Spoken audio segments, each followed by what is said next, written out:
now that we've ripped products, so no chapter yet at the time of recording. No chapter this week at all. Correct? Sean's No, on I think vacation. Jump's on break. Yeah, because Kagurabaki is also off for a week. Wanted to. There's a handful of things. I was kind of going through my text messages before we started. I was going through my text messages. There's a handful of things that have been out there, and there are certain things you can only really take advantage of because they take longer to discuss when you're on a break. Because obviously you have the chapter that's going to take the foremost. So first and foremost, we have to start. I think it's now yesterday, so I'm a day late. I apologize. 21 years ago today, Megas XLR premiered on Cartoon Network, and we would be beside ourselves if we did not take the time to mention the classic that is Megas XLR. A true pioneer. And I found one that needed to pull it up. I found an article. Did you ever watch Megas XLR? Hold on. Only on I feel like every time I bring up this show, nobody knows what the fuck I'm talking about, and then I show a picture, and then they go, "Oh yeah." I watched it as like I think it was Toonami. I'm pretty sure it was Toonami. It was either. I don't Toonami even or know like, if it was. I don't even think it was Toonami. I think it was just Cartoon Network. Late night Cartoon Network before it rotates over. So I would watch it if I was already watching TV, and it would just be like, okay, this comes on next, whatever. Like, it's like when you don't have the internet, you just got cable. It's like, all right, whatever the fuck's next on TV, I guess that's what we're watching. And so I would watch it for that. I could not name a character. I could not name a storyline. I have no idea how it has an 8.2 out of 10 on IMDb. Because the 5 people that watched this show love this show. I don't think anybody really watched this show. I definitely never watched an episode, but I used to think the main character looked fucking cool. I was like, oh, it's like Guy Fieri, but he gets like this cool ass car, and then it turns into a giant ass robot. And I was like, great. I am 100% the demographic for this show. When did it even... 2004? I would have been, 9 or 10 years old when this came out? Yeah. I was 100% the demographic for this show, and I never watched it. I'm now learning... This is... So this had... By the way, it had 2 seasons. We got to 2. It did do 2 seasons.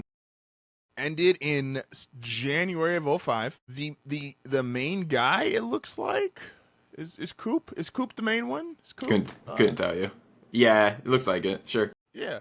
It is the same voice actor. It is the guy who plays the dad on Wizards of Waverly Place. Oh man, you're really making me go on IMDb right now. Shit. I just I don't. Wizards of Waverly Place. I don't even remember the fucking dad. I had a crush on Selena Gomez when I was a kid. Join the club. Yeah, right. I guess. I don't think that's 100. I too. David DeLuise. Oh, this guy. Oh, okay. Yeah. Yeah, cool. This is Dad from Wizards of Waverly Place. You know when he was Wizards of Waverly Place. I remember the dad when I think about that show. Wizards, he was in a mech in his cool ass car. Unironically, or not ironic, but I guess off topic, sidebar is more what I'm going for. Did the dad in Wizards of Waverly Place not have magic powers? Is that the point of it? So it's actually a semi, and this is not the breakdown I was ready for today. No, because if I remember right, only one of them is allowed to hold on to magic. And he was not the one that got to keep his magic. And then if I remember right, there's also some tournament arc a couple episodes at the very end, yes, where the siblings have to fight over who keeps their magic.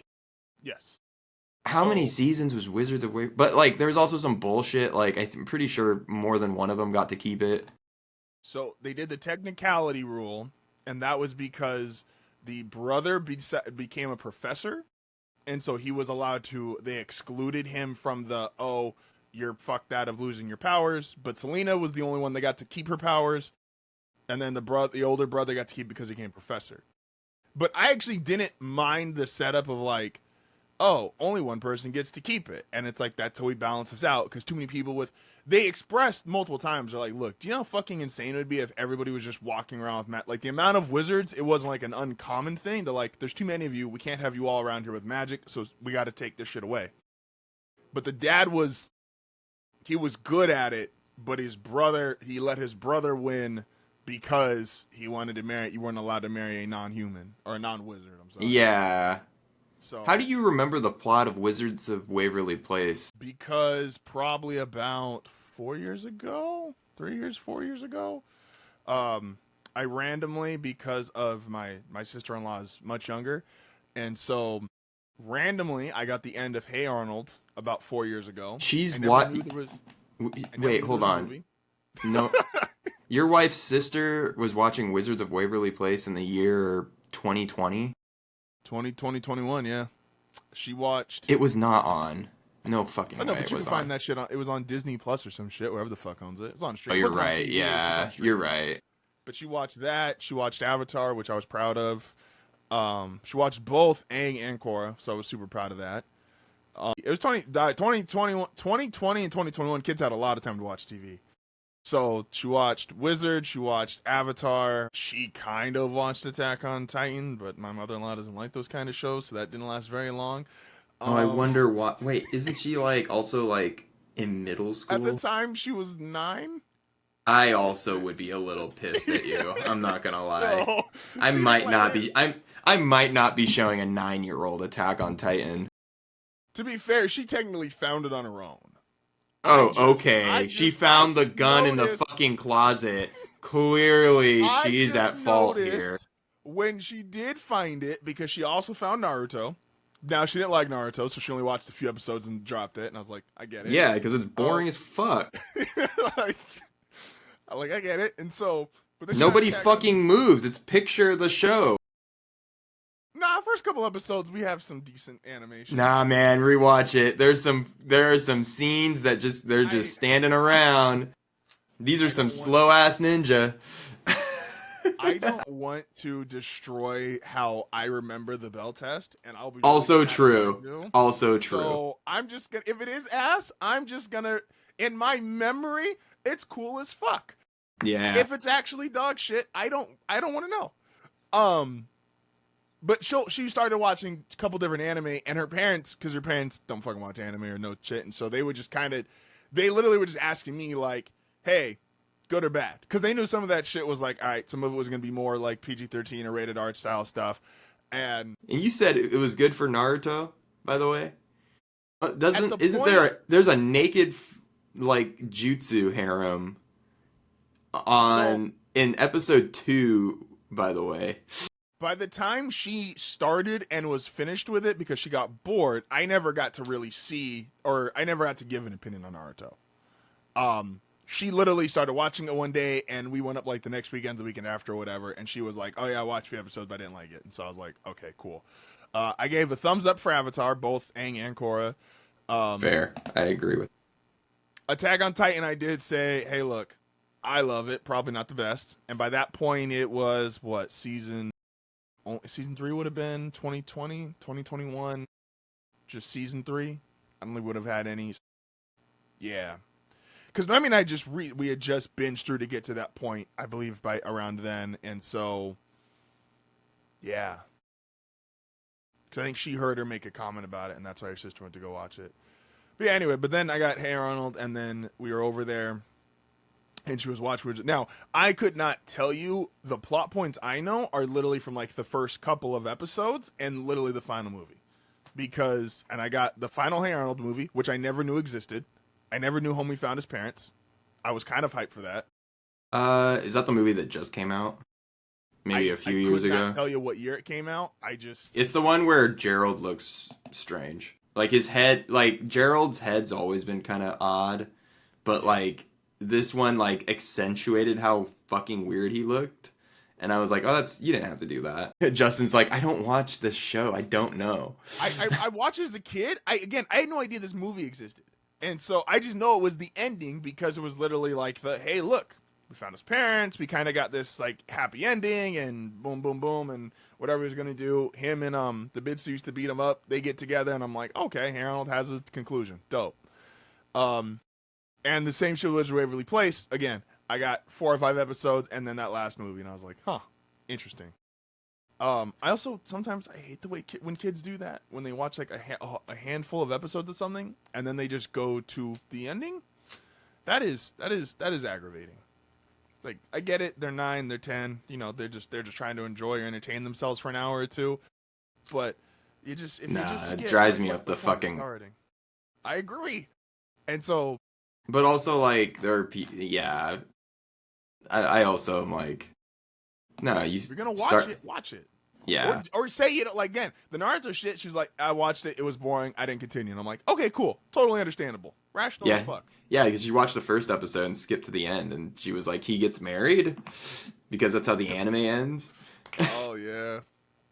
Imagine watching, like, Naruto's a prodigy, by the way. If you just watch episode 1, and then fuck the marriage and the filler bullshit. But if you literally just go episode 1, and then go to the final fight, you're just like, holy fuck, he's doing all this in only 2 years? Like, he was fucking great at this shit. Yeah, maybe she, like, put on a random episode and the ostrich came on and she was like, I don't know. You lasted longer with the anime than I did. I definitely remember not watching it all.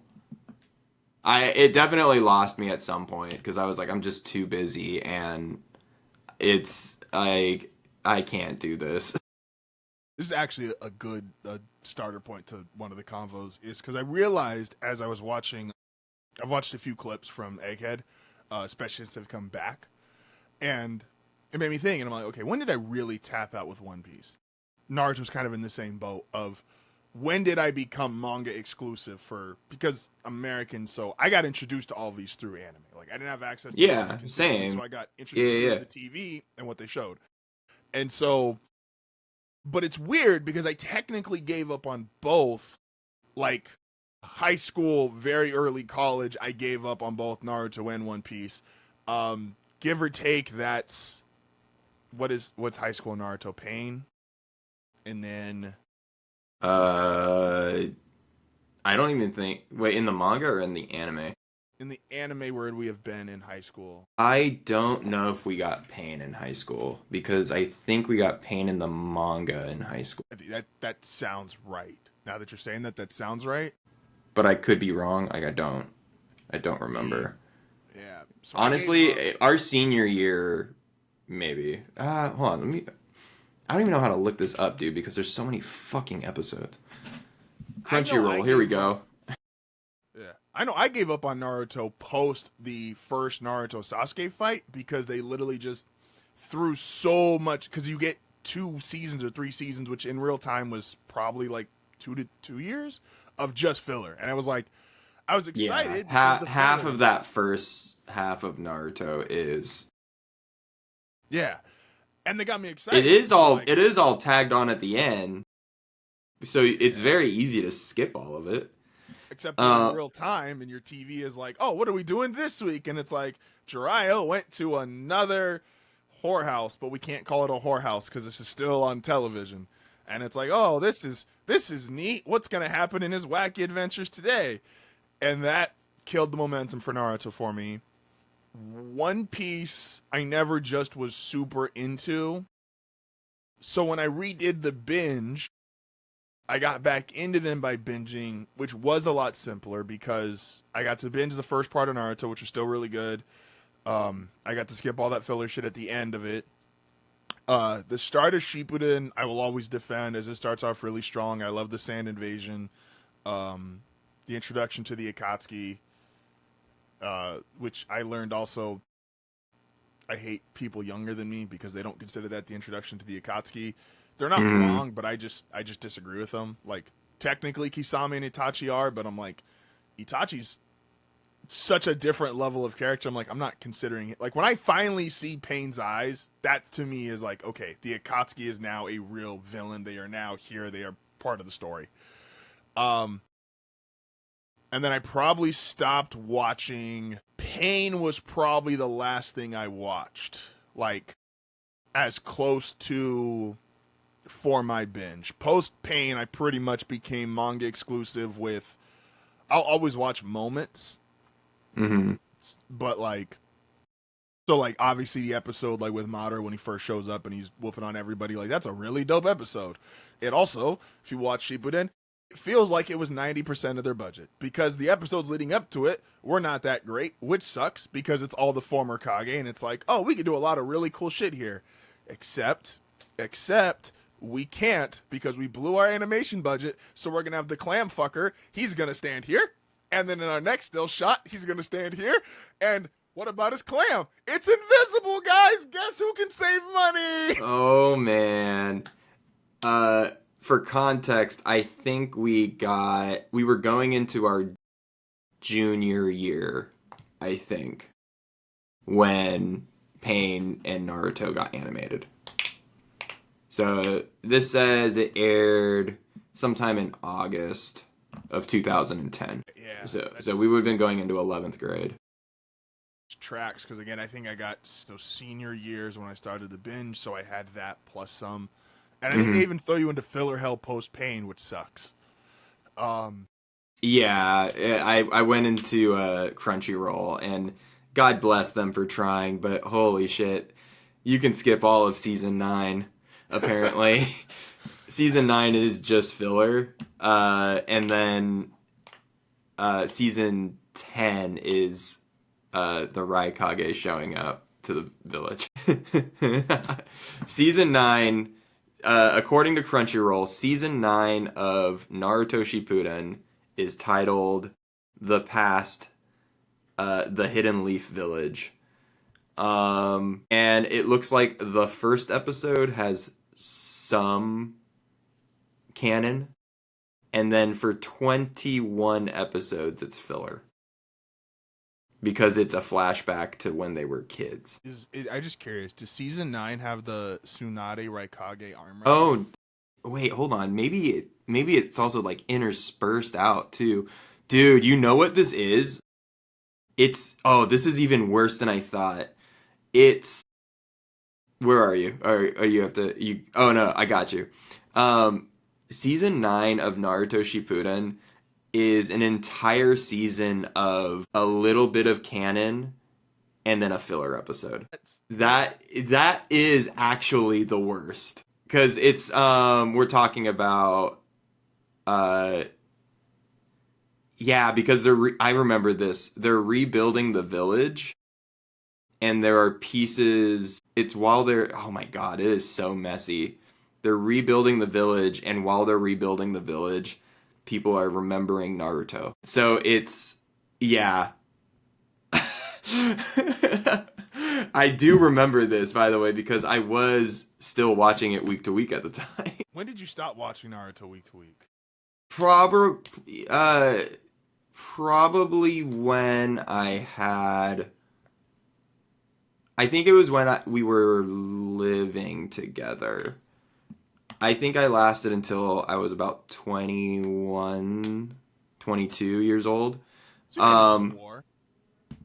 Yeah, oh, totally. I did make it to the war. I made it through Ostrich Island. I made it through all of that stuff. Yeah, because I remember it became too much to have to be a full-time student and a full-time worker. And having to do... That was when I started cutting out all of my week-to-week shows that just weren't going anywhere. It's when I started cutting out, like, the Arrow TV show, the Flash TV show. I used to watch, before we lived together, I used to watch like all of the NCISs. And at the time, I think there was 3 of them. Did I drop Big Bang Theory by then? I might have dropped Big Bang Theory by then too. So it was also Naruto, and I was doing One Piece at the time also. Which I think this does line up because I did drop One Piece around, I think it was somewhere in Dressrosa it lost me. And I think that's about 2000 whenever. Maybe not, now I think about it. No, did I ever make it to Whole Cake? I don't think I did. I think I got lost in Dressrosa, which kind of adds up, I think, math-wise. But yeah. Yeah, being just like a full-time student and then like having a job full-time, I couldn't keep up anymore. And it's just not worth the time. Like if you're gonna only have like X It's amount of not time worth to it. do stuff, it was because yeah, I think One Piece when I binged at the time, I remember I 2 stopping points because I do genuinely like the One Piece English voice cast. They're just something about them, and I always defend this. Like I like more dubs than the average anime fan. Um, I speak English as my first language soon, and so got through. I remember because at the time I was binging it, only through Thriller Bark was dubbed. So then subbed, which it wasn't bad because it was actually how I found out. Even though I hated it, I hated the little mini dragon arc with the little girl, and that was filler. But it was really trippy because then it's why I'm so fond of G8 is because G8 just didn't feel like filler. G8 just made sense. Yeah. It's something that's probably gonna happen in the manga currently. Is G8 was also cool because it wasn't a lot of like regular fighting, and Luffy and Zoro were not Luffy and Zoro are the worst characters in G8 because it's not a fighting arc and they couldn't do shit but fight. And so it was cool to see the rest of the crew do all these different things, and I'm like, okay, bet. Then I got through the time skip, which is great. Sabaodi's great. And yeah, I think it is pretty much like Fishman Island was the first time, even in a binge, I was like, this just isn't good. Like Fishman Island in the manga is, I love Oda. Fishman Island, the manga is simply okay. And it's supposed to be for the purpose of like, we have now moved past this point of the world. I need to show you guys that they are strong. Like, I'm going to prove a point without doing a regular Oda-esque arc. In the anime, it's literally just terrible. I'll never forget Zoro basically almost killing Horty Jones on like episode 2 and me going, oh, okay, this is going to be like a short arc. And then the anime decided to go 50 more episodes. And I was like, I saw Zoro like could have killed him. And he was on the pills. It wasn't like you had the pills as a holdout to be like, oh, he's going to get crazy with the pill. No, he was already off drugs. And Zoro just, without really thinking about it, unable to breathe because he's underwater, split his ass open. And I'm like, what are we doing? Okay, so Fishman Island was a big turn off for me for One Piece for the anime. I picked back up in Dressrosa for a little bit, but Dressrosa's also really rough in the anime. Again, there's episodes of there's walking out to the Coliseum, which is an entire episode. There's the wildest shit in Dressrosa is the episode where Big Mom's ship pulls up and they threw like 3 chapters into one episode, and I'm like, well, that is quite, because you get 3 One Piece chapters, like that's really high quality shit. And I'm like, oh fuck, this episode's amazing. Holy, all right, we're ready, we're gonna go. And then I was like, no, they realized we used 3 chapters in one episode. So that means to average that out, the next 10 episodes need to have about a page, maybe 2. Yeah. Maybe shit move from. Dressrosa was really bad at points, which sucks because a character like Fujitora is like made for animation. Like homie throws meteors. Like that isn't like it's cool in the book, but that is like made to be like animated special effects. He's a blind swordsman. Like there's so much cool. He's a blind swordsman that uses gravity, by the way. Yeah, like so much. I'm like, he's definitely animated. You want to talk about a character that's just completely underutilized? It's him. Yeah, and so Dressrosa was my like, all right, I really all he can do is drop meteors. That's all he does. The guy that can change gravity, and I think he only drops 1 meteor in the manga. Yeah, I think so. Yeah. And then in the anime, he's like dropping multiple, like onto the birdcage, and I'm like, why is he dropping multiple? Is this the only thing he can do? Can't he just like do gravity? How do we show gravity being strong? He flattens like when he's fighting Because Fujitora fights Burgess at one point, right? No, they go back to back, fucking with Sabo. So Yeah. whenever, because Burgess fights Yeah, Sabo, that's right. they It's a blow up. three-way. It's a three-way fight, and he fucking flattens. He does gravity that way. For the listeners, left, right. And then flattens like a city block, and I'm like, yeah, that's gravity's strong as hell. You just drop it. Dropping a meteor is not the only thing he can do, and then the anime just keeps letting him drop meteors, and I'm like even in the game, it's like my ultimate attack, and he drops a meteor, and I'm like, yo, if this was Naruto, yes, he would drop the meteor, but he would also reverse your gravity and do some like stupid bullshit of like, you remember like the Naruto video game where they'd be like, well, these are the rules that are set up in the story. We're just going to play with the rules as they are and then like make jutsu up. And that was like the video game. So it's like, oh, well, what's going to happen? Well, Naruto, that's where you get like the Minato throwing a kunai to the bottom of the ocean and then teleporting a shadow clone there as a combo to win. Like that's something that would be in the game. Matt's favorite all-time move, by the way, for anyone listening. It's literally the most. It's the most OP ninja move you could do. And then Naruto went, or I'm sorry, like the Naruto story was like, you can reverse summon things too. So I'm like, wow, you can reverse summon your guy. So maybe like he grabs the opponent and then the opponent like does a thing and you can just like put a thing on there and then reverse summon him to the bottom of the ocean so he doesn't. I'm like, there's a lot of interesting things that you could do that the video games definitely played on. And so I'm like, oh, Fujitori in the video game would just like, maybe he would like launch you into space and then pull a meteor at you and then like bring you back down via meteor crashing. Like that's a video game move. Yeah. Versus like my ultimate technique is dropping 3 meteors on you and you're like, I think the one will do it. The competition for meteors, it was tough at that time because oh yeah, everybody saw Naruto do it and they were like, I'm gonna do it too. And that was One Piece did it and then Bleach did it. someone dropped some meteor in Bleach? Yeah, it's how they show how strong Kenpachi's Bankai is because he cuts the meteor in half.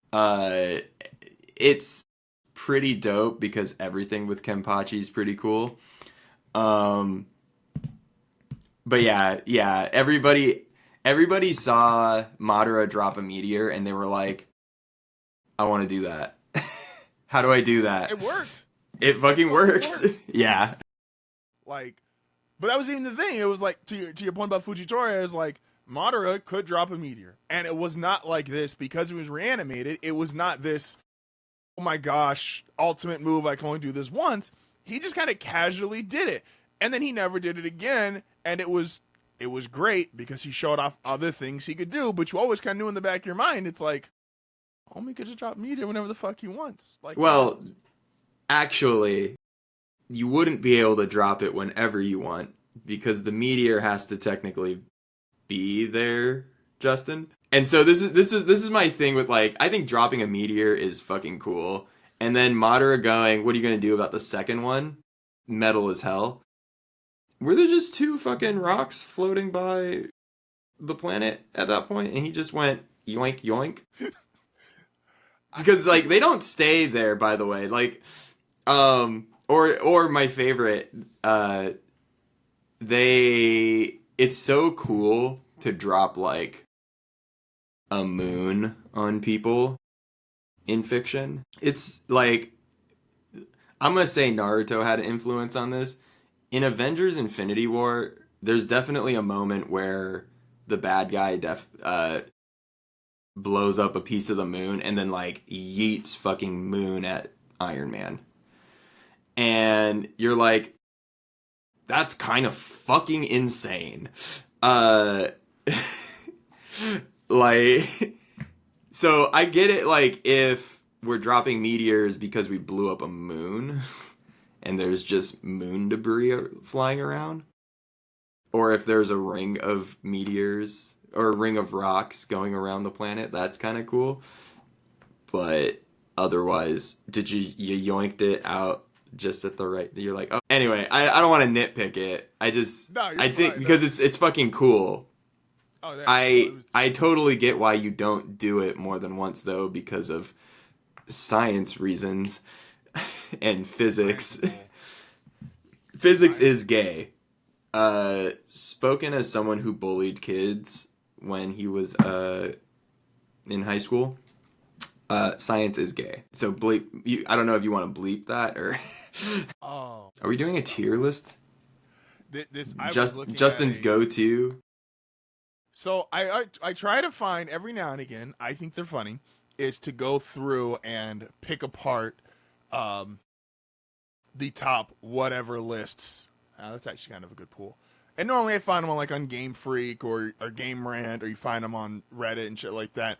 And for the most part, I think One Piece objectively, because people don't just realize it's a goofy pirate show, try to make things what they're not. And so I'm just going to go with the top 10 because this one they wanted 36 and I ain't going through all 36. But this is actually probably pretty accurate with a few exceptions. So this is just top 10 strongest One Piece characters at the start of the year. And we probably haven't had start of this year? Start of this year, yeah. Okay. Which, as far as feats go, we probably don't have anyone who's done something that would drastically change their position.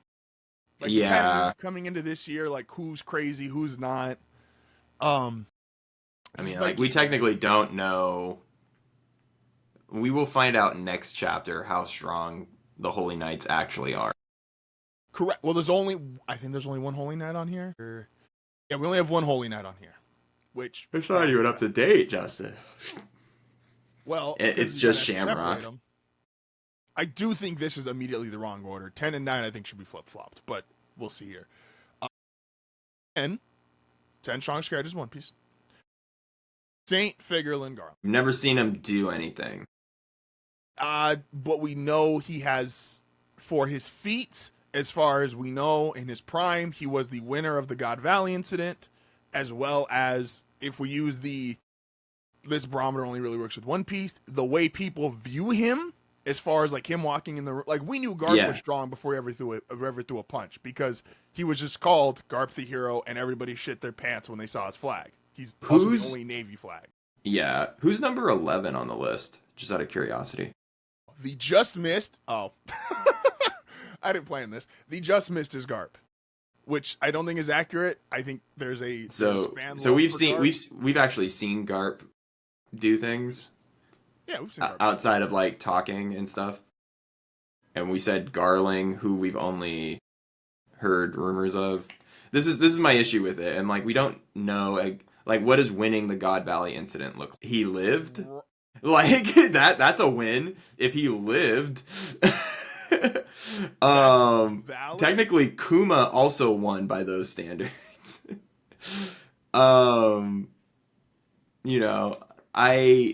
Anyway, who's 9? I just want to see who's surrounding Garling, who we know literally nothing. Well, number 9, I would switch, and this is off the impression factor, is the 5 elders or 9. They're just grouping them all together. Well, I mean, we've seen them fight by this point. I would put them above Garling, but I also wouldn't even have Garling on this list. I would put Shamrock above Garling because I've seen Shamrock do things. I agree with you philosophically. Yeah. But I also don't know how Shamrock is because Loki is sea-stoned, blinded, and tied to a tree when he loses. How would you rate and he also been taking shit from Gunko for who knows how long. So it's one of those things where it's this is why I'm we have no idea how strong a Holy Knight actually is because they haven't really fought anybody. Saul is the only one. They're stronger than a Vice Admiral. Yeah. Which I'm great. I know they're there's Vice Admiral, slightly different. Yeah. But yeah. one of them has the power to use dreams to do things, and he did technically sink the giant pirate's ship. Did he beat all of them? He did technically take them out of the fight for now. Anyway, this is a rant. This is going completely off topic, but sorry, go Justin. Because number 8 is also going to be tough, because the problem with One Piece too is because Oda has reserved so many of his high tiers to like do very little until the time is necessary. I think a guy who was top 5 for a lot of people for this kind of shit, but now we have to slowly move him down. Mihawk is 8. And how do we judge Mihawk? Off a feat that we're told, which is he went toe-to-toe with Shanks. That's true, but we've seen Mihawk do things, though. We've seen Mihawk trained Zoro. Yes. I think that is him doing something, and we know how strong Zoro is, and we know Mihawk's still alive. So by process of elimination, I can say that Mihawk is probably very, very strong. His bounty also tells me that he's worth a lot. We also got to see him fight at the war. And we both agree that he kind of fought at the war. So, I think a Mihawk that's trying cuts Jozu every time, but a Mihawk who's just trying to see what's up. I think Mihawk is. I know more about Mihawk's strength than I know about Garling. So I agree. Mihawk should be above Garling. I think a tree from fucking Punk Hazard could technically be above Garling, because you go, well, it's the strongest tree. Nobody's cut this tree down yet, so it is a strong tree. And I'm like, famously, it has not been cut down. I also agree with that. I've seen Garling sit in a chair and then walk in a room. I think he also cheated during the Valley incident when he's a kid. Oh, that's the other thing, Justin. Are we talking about Garling in his prime, or are we talking about Garling now? Because I don't know anything about Garling now. So him in his prime doesn't mean shit to me. It's definitely current, because if you did a quote unquote in their prime list, and I know I just said this is a fan base fascination, but considering the facts of the world, if it is characters who are living in their prime, how strong they are, Garp has to be one. It's got to be Garp Remu, because Garp's the only person in his prime that was fighting the other person that we know was the strongest character in this universe and was going toe-to-toe with them. So if you go in your prime, living in your prime, obviously Roger's dead, Odin's dead, because they'd also be in contention there. It'd be Garp. Number 7 is the other. We're gonna go. Justin's trying to tilt me. Let's go. I'm ready. Number 7 is, of course, Father of the Year, Monkey D. Dragon. This one is hilarious though, because this one they put. This one sends me to the fucking. This one sends me to the fucking moon. This is just what I just said. This fool. I'm like, why do we think he's number 7? So his place. Oh, does it not give a reason? Okay, so Monkey D. Dragon is the leader of the Revolutionary Army. It is unknown why Dragon founded the Revolutionary Army, but it would be which that's false, because by this point we know, right? We have Egghead. We know why he started it. Why he went from freedom fighters to unless there's, I guess technically you could jank in. I'm sure there's probably other things, but we've just kind of pieced it together. Yeah. Especially after the whole Vegapunk going, everything's sinking into the ocean and the government hates you, and cutting to Dragon and Dragon goes based. I agree. That kind of makes me think. Yeah. Yeah. I think. Dragon is yet to be in an important fight, so it. Gosh damn it! This is just gonna. Dragon is yet to be in an tilt me, fight, boy. So it's difficult to gauge his strength. There are a few. And things so, why is he 7? There are a few things to imply. I haven't seen Dragon in 2025. What is this list? That Dragon could be on the same level as a Fleet Admiral / Yonko, with one of them being the title of, and this is the go-to, world's worst criminal. And that's if you asked me, like, gun to my head, I had to put together a list. Yes, Dragon by default of how I think the story is going. I don't know if I'm throwing him in my top 10, but I'm also not throwing him in like my. If you ask me against weak characters, like, yes, I think he is stronger than a Vice Admiral. I think he's stronger than an Usopp. Like, I naturally think that because he is the leader of the Revolutionary Army, and that at least probably puts you above. You really want to get into nitty gritty, like above like Eva or Kuma, people that he was in charge of. Sabo's weird because Sabo has gotten a huge power boost, and so I'm not even sure it's fair to say he's much stronger than Sabo. But at one point, But we Sabo was also too. we also know that like Sabo is has almost, if not more, notoriety because he's That's considered the the thing. fifth emperor, the Flame Emperor. So I'm like, fuck, maybe Sabo should be on this fucking list.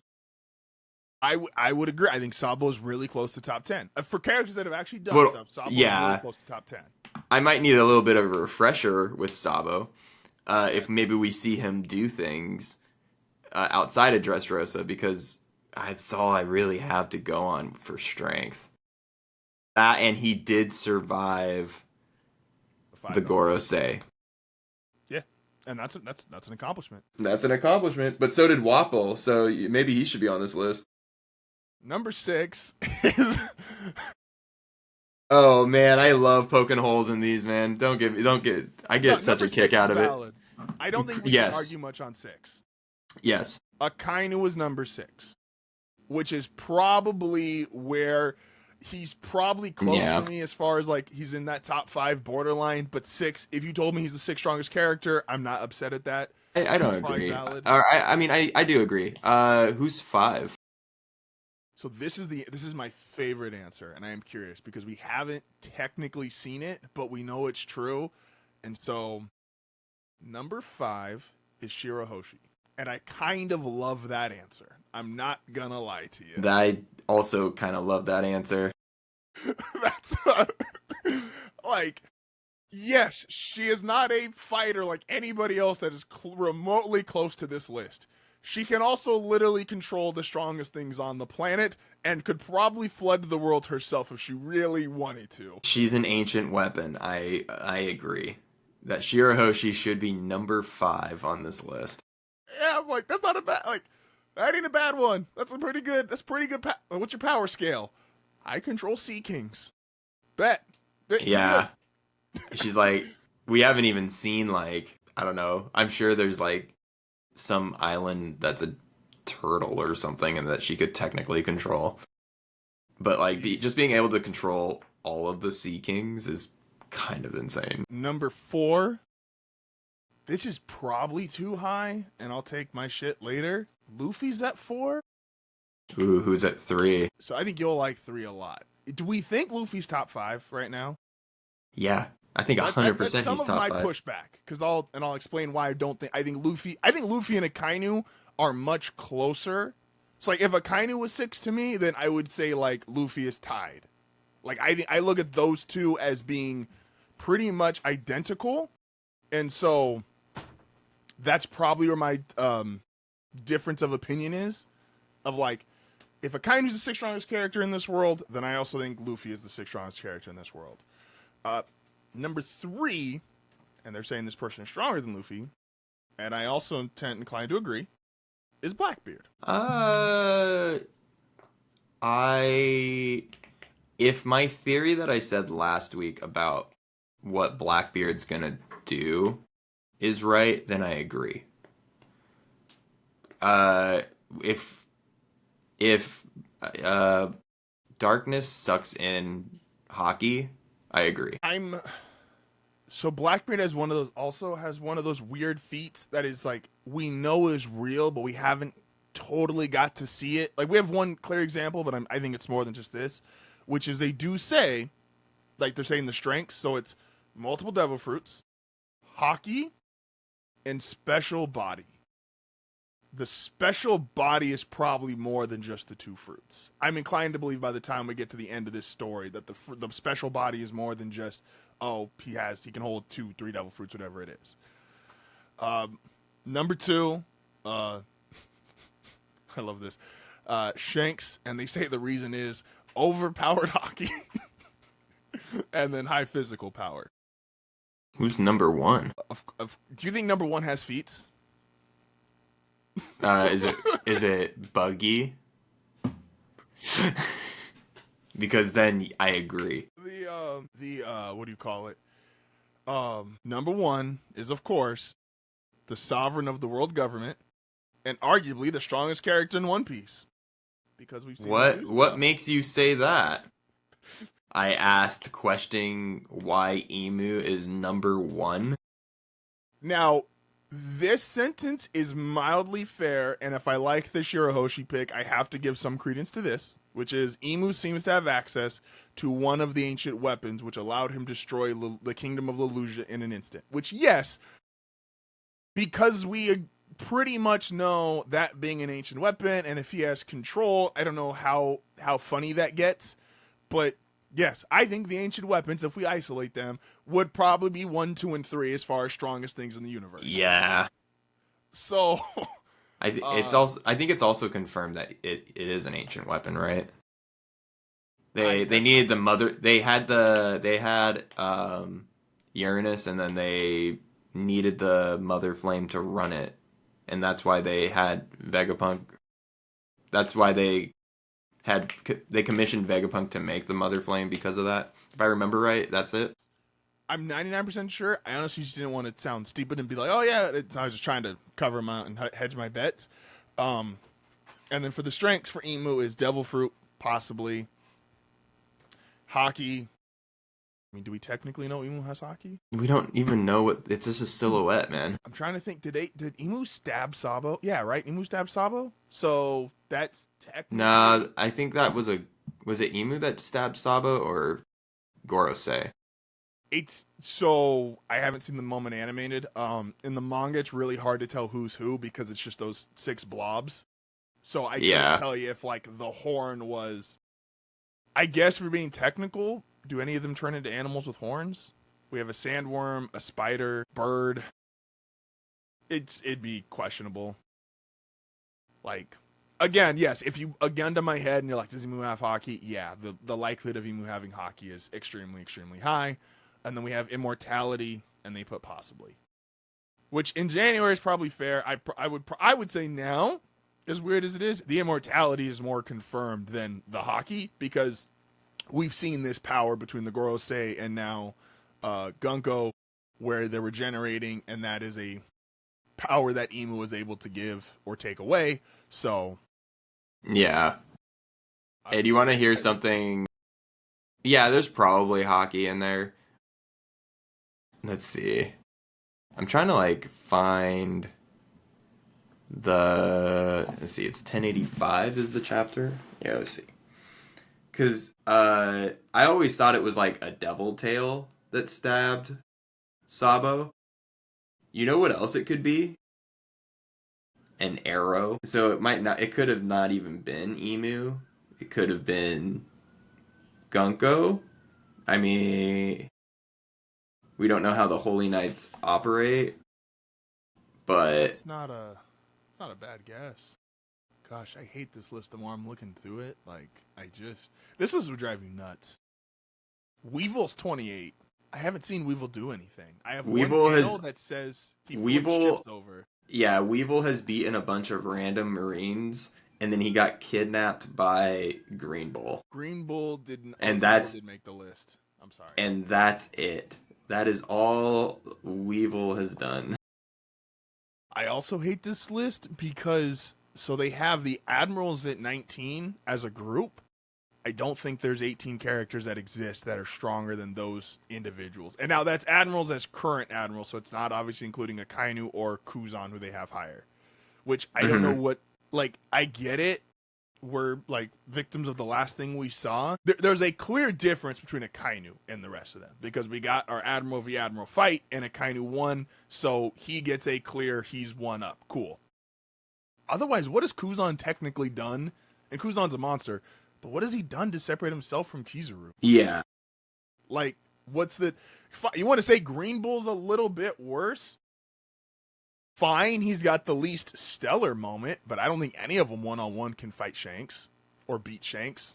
I think there's a lot of, maybe it's, again, cool is a factor with all anime. It doesn't even matter if you're like a goofy story like One Piece or I can't call it goofy.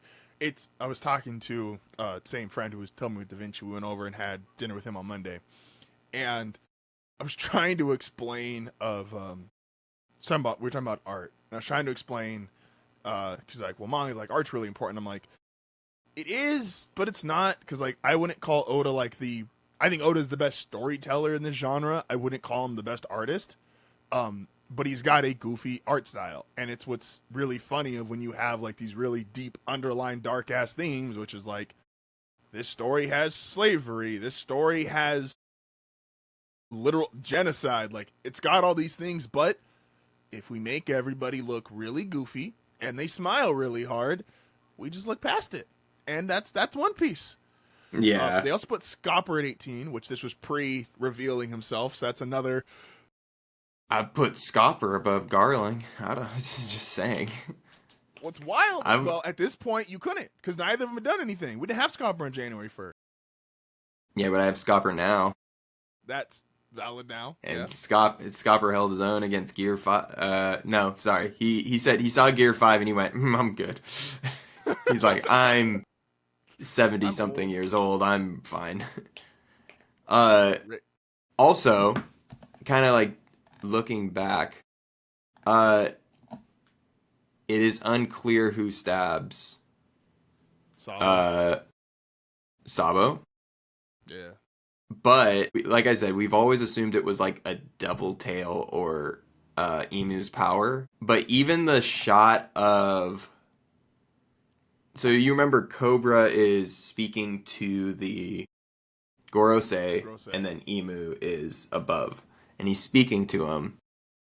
The shot of the tail that stabs Cobra or goes after Cobra the first time is coming from the side. There's something there that launches this thing that looks like an arrow at Cobra. So I'm inclining to think that it wasn't Emu using the tail, but Gunko, a Holy Knight who was in that room. She's got. And that is my new working theory. I also think Gunko isn't, I still think Gunko's like an android or something. So, to the android part, so Gunko's really interesting. I always enjoy these kind of theories. I never get to figure them out on my own because I don't know Japanese. But the kanji for when she grabs her chest after her, kicking Brook is the same kanji to express, essentially, it's very close to what Hancock does when she talks about Luffy. Yeah. And so there's this, and it's so that the pain was like, she loves Brook. Like, oh yeah, she's a super fan. And she is so upset because she's like, I said, hey, because that was in her mind, like, I can save you. You could come back to Mary Joie with me. All you got to do is make more music, and we could do this, man. Like, I could change your life. And he said, respectfully, kick rocks.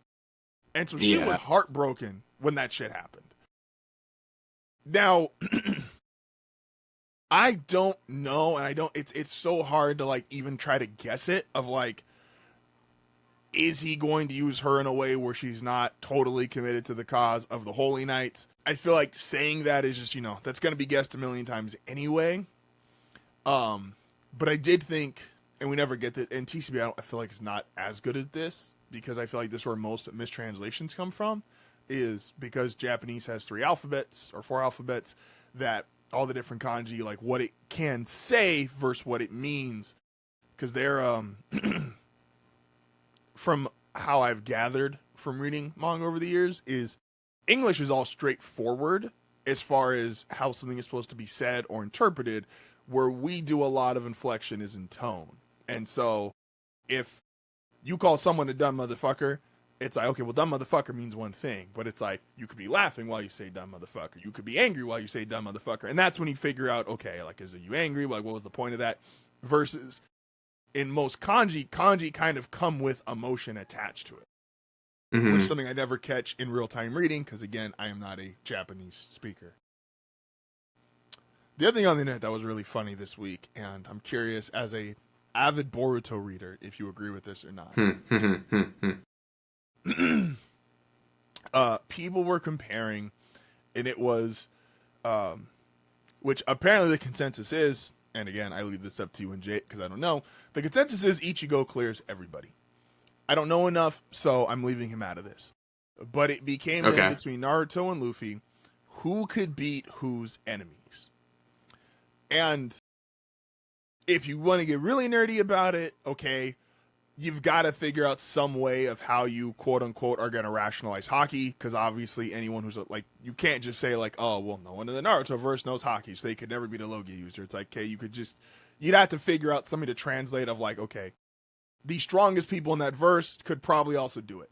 But getting aside from that, let's say you take out the quote-unquote hack powers, right? What does Luffy do against, like, the endgame Naruto? I'm not even going to Boruto, which all I know is that they're even more off the fucking rocker, and I'm just not ready for that.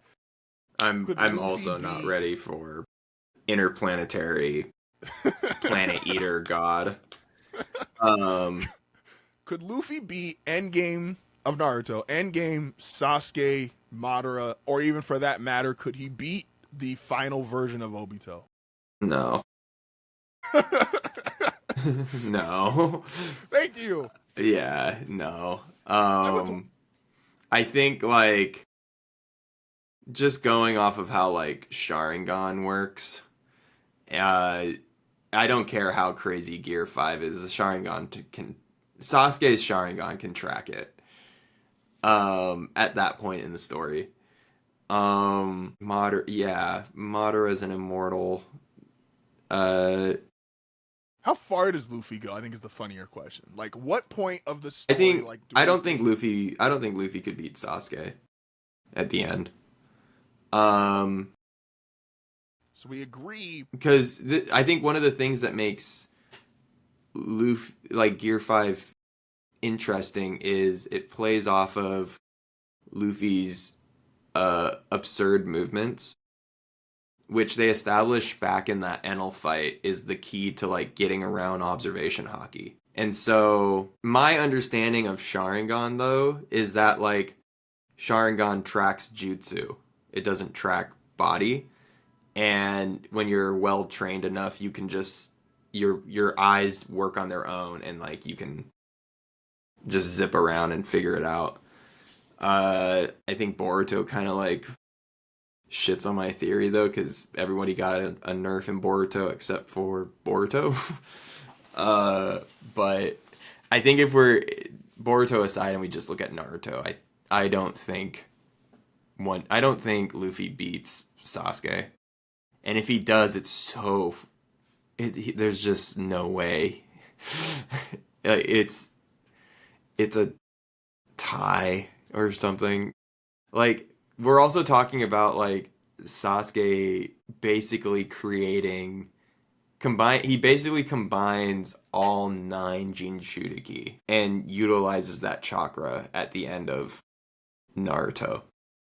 So essentially he becomes a 10-tail vessel, just not a 10-tail vessel, right? So and you can't go wrong with just, like, I create a portal, you fly into it, and then I close the portal. That when Sasuke starts teleporting around as a do-it-all taxi, he's literally Minato. Like, it's the realized version of, like, oh, what if Minato is still alive? And I'm like, oh, it's just, I don't know how much. It's not really though, because he's dropping him on another planet. It's better. Yeah, it's technically better. Although we don't know how Toon Force works. So theoretically, Luffy might just be able to go, oh, that's sick, and then he just opens reality and then jumps back onto the right planet. I hate that. I do in fact hate that, but I guess if you want to make that argument, it's possible. We're gonna go, and this isn't gonna be exact, but Luffy is gonna run the Naruto gauntlet, in Matt's opinion. Okay. So pre-time skip. Are you coming up with the pre-time skip? Okay. Yeah, I'm gonna do arc for arc, but we're gonna use both characters' time skips as a point. So Luffy pre-time skip. So we have gear second, we have gear third. Kong gun, right? Is Kong gun right when you get gear third, or is that gear fourth? That's 4. I mean, that's after the time skip. Kong guns with hockey, so you get Luffy with no hockey.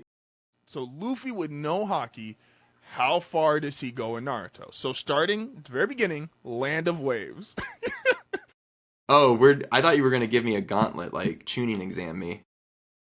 No. Well, that's the thing. But it is, but it's with each arc. It's like how far, like when does Luffy's story end if you throw him in the Narutoverse? So if you take Luffy to the Land of Waves, does he beat Zabuza, Haku?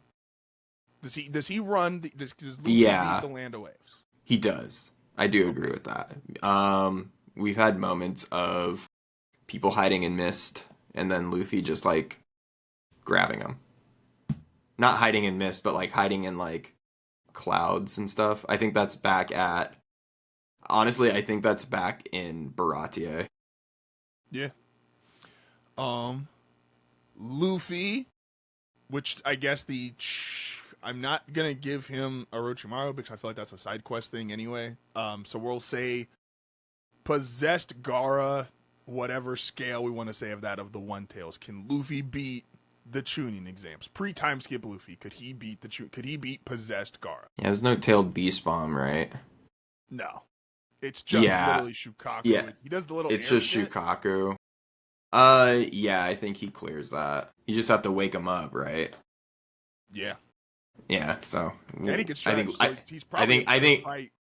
Yeah, I think Luffy I think Luffy could punch Garo. Moving on to well, that's the same. Okay, because I forget they do tuning exams in Konoha Crush. I'm not counting Orochimaru because again, that's kind of like the third Hokage. Like that was a specific fight. That's not so much a display of power. And I'm not counting the search for Tsunade because again, that's just old men trying to be friends.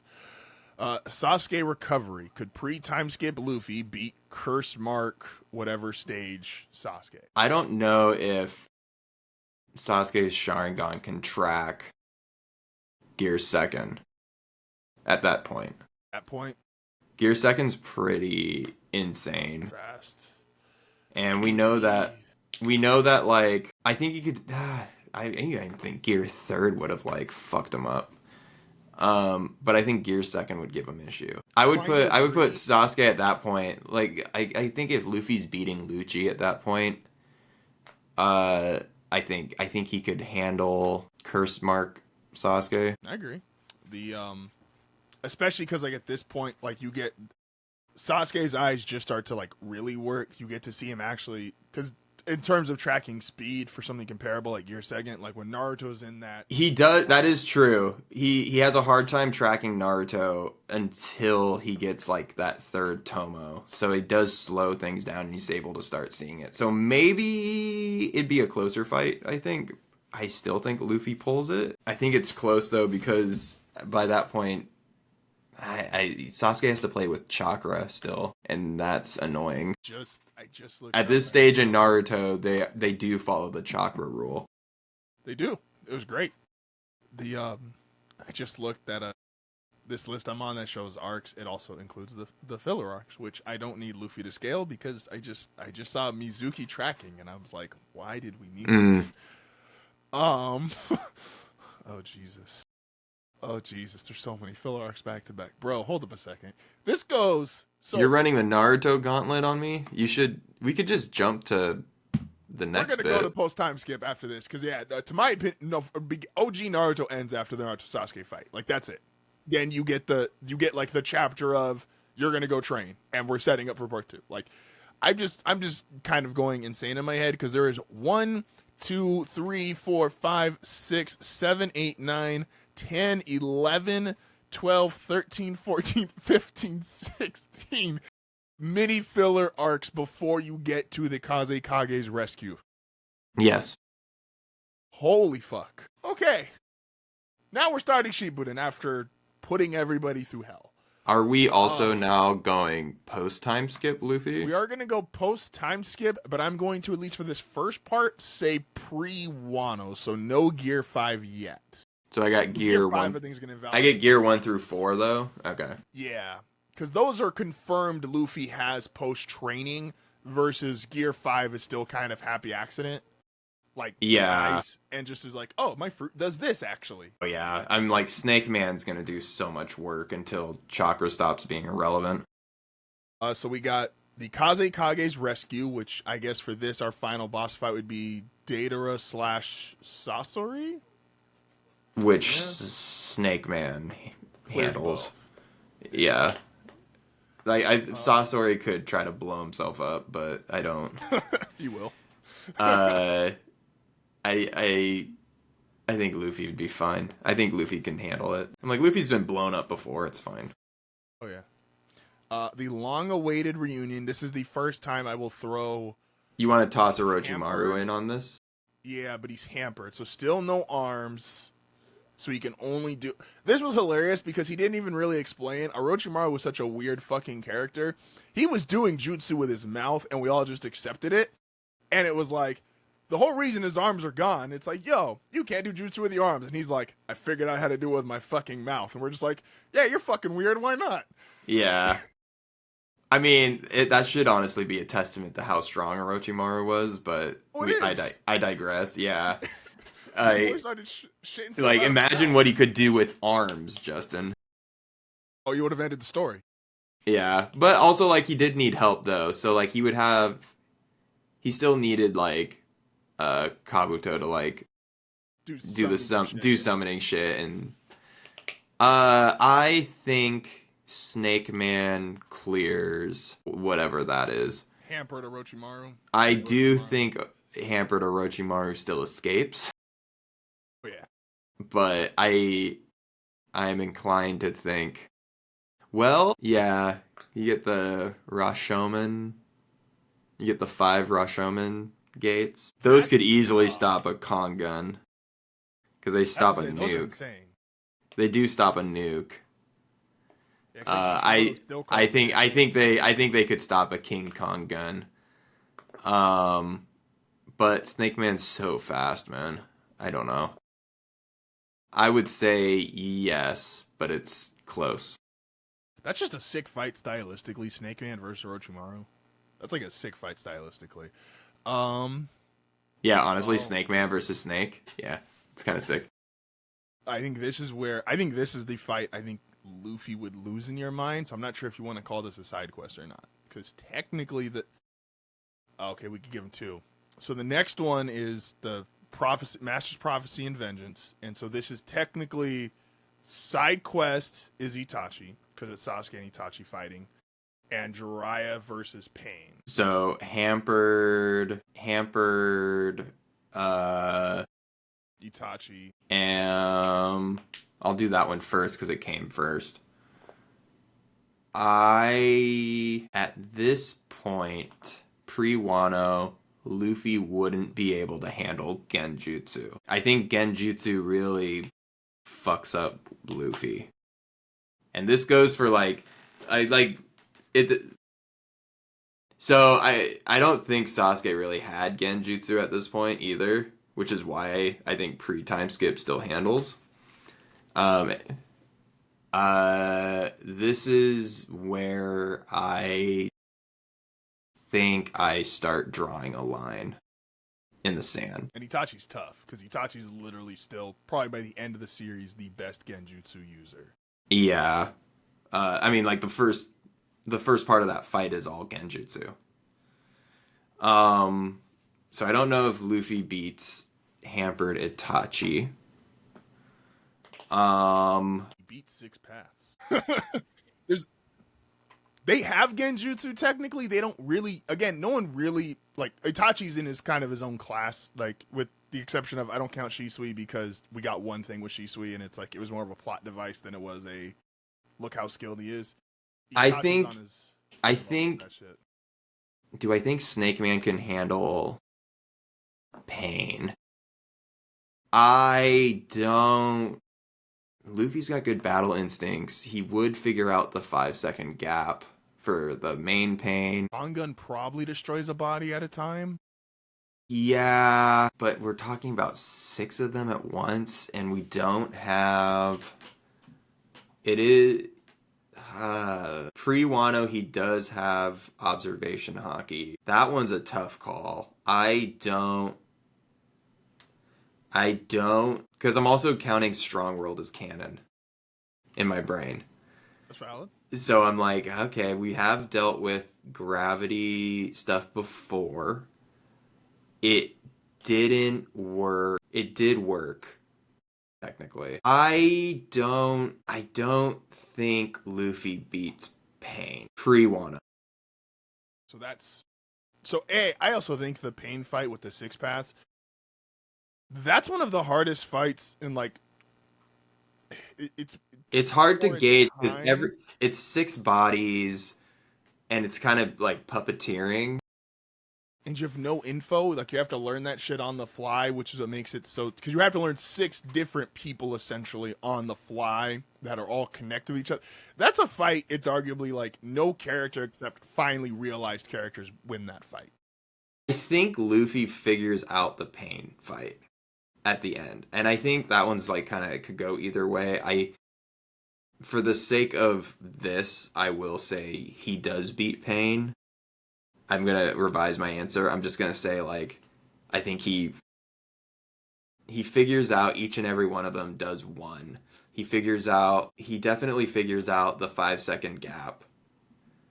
So I don't think he needs to be told about the 5 second gap. Yeah. I think it's close, but I think he does beat Pain. I don't think he beats Itachi, though. So now I was going to ask is, because I think this is the part of the story where Luffy would cap out at pre-Wano. For both fights. I think he would lose the Pain fight, and I think he would lose the Itachi fight. So now... Oh, you said he loses both? Story, I think he loses both. I think the Pain fight is so unbelievably fucking hard for any character that's not fully realized to win. I'm trying to think about, like... What? Because is it the onslaught on the village, or is it? No, I don't think that fucking matters.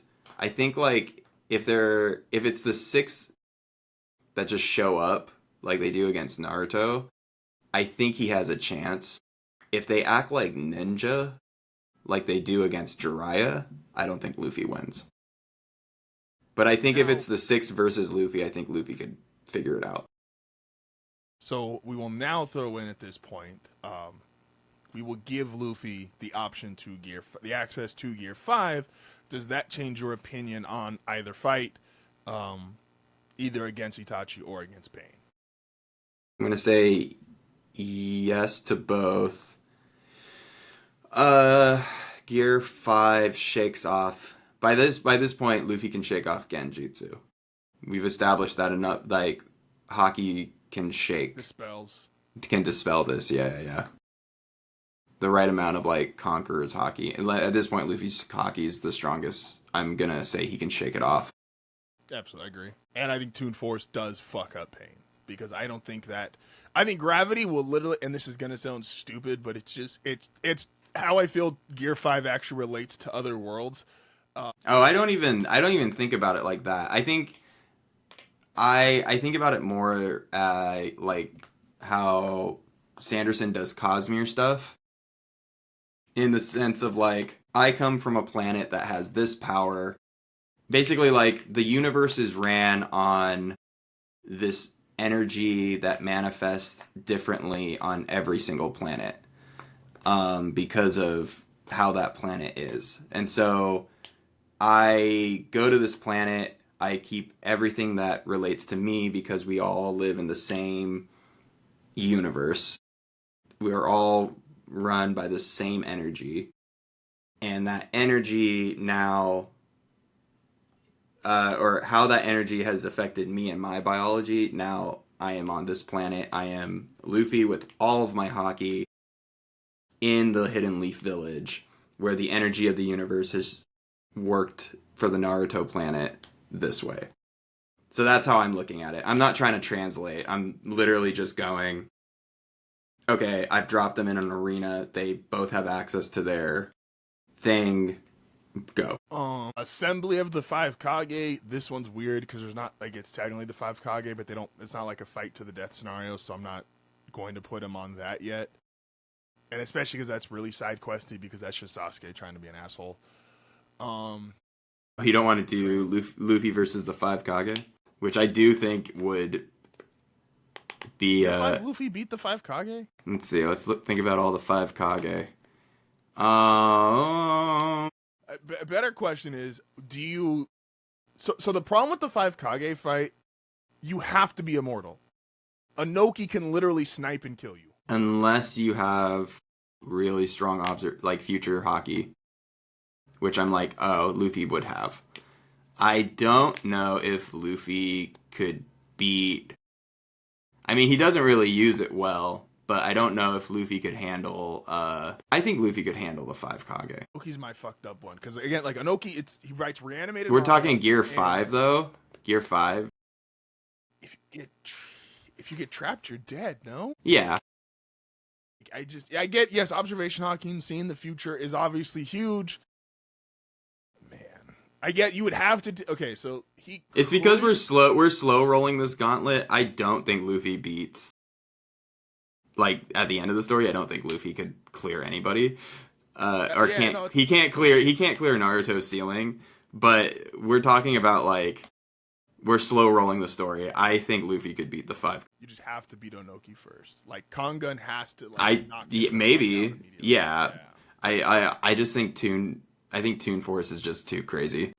They put, obviously, the Fourth Great Ninja War into one arc, but we'll separate it a little bit. What would be, like, a good starting point? The Zetsu... I mean, from the Five Kage, so, like, we could lump... I was lumping Tsunade in on...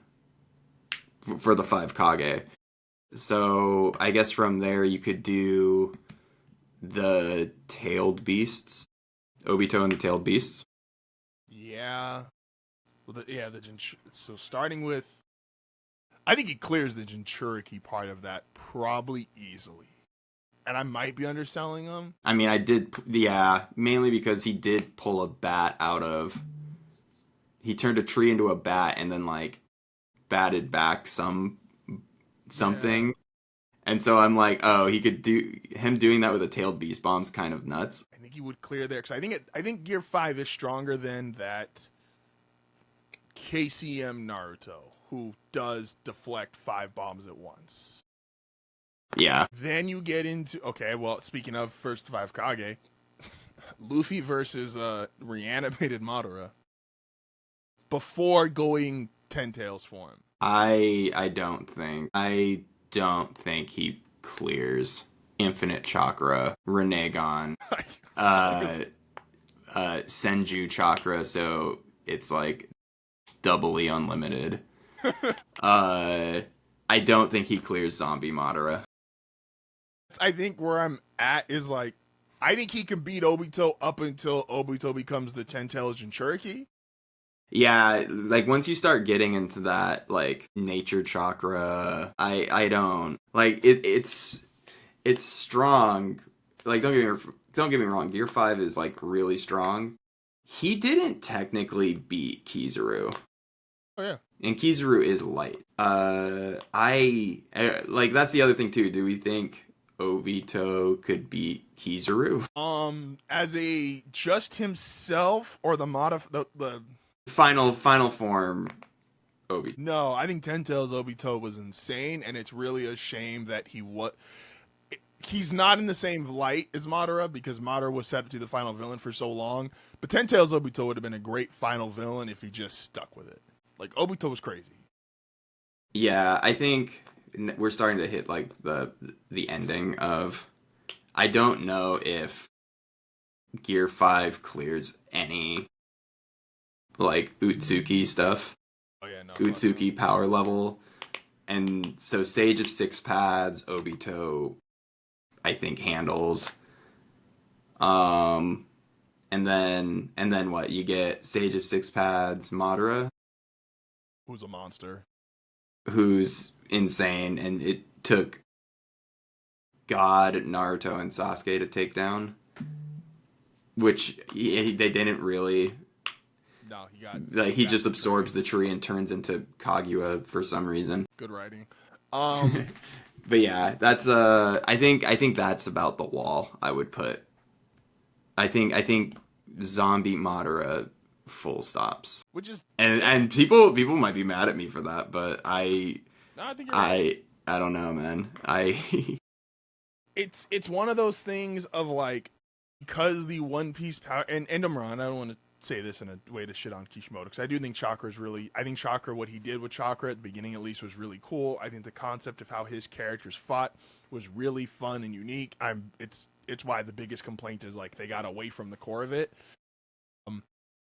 At some point you do just get too strong where it's like, what are we doing here? It's one of the things I really like about One Piece is that like the ultimate sign of strength is like endurance and just pure physical ability, and it's like, okay, we're not going just we're keeping it physical. We're not going so far batshit into abilities where it's like, bro, you ever read the list of what a fucking Renegon does? It's like, it's whatever the fuck you want it to do at the moment. And so, yeah, anyone who has that, or anyone who can fight someone who has that, you're getting into the next level power scheme of like, we have gone off the batshit deep end, and characters ain't supposed to fight like this. And it's cool, yeah. and it works when the whole world does, but it's like, you bring someone else into that world.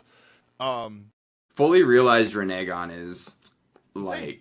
yeah, it's Pain was not using it right. No. Pain was using it. Pain was using it the way Nagato wanted to use it.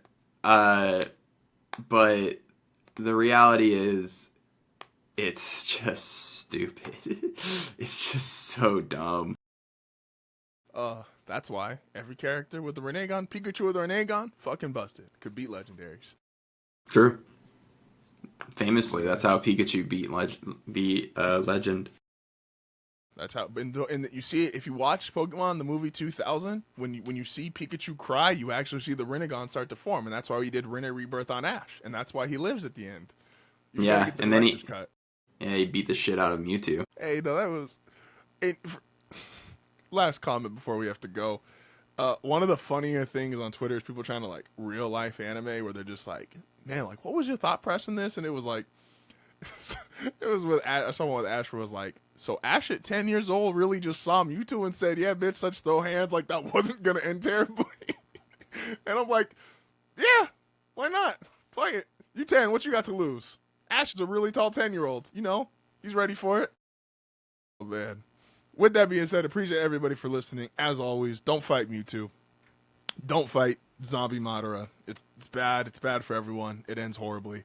Appreciate you guys for listening. As always, don't forget to go check out the YouTube page and all the other shows we got here at Hard Foul. Appreciate y'all, and we will see you next week. And we'll have a chapter so we don't have to tell Matt why Emu was actually the strongest character in the One Piece world.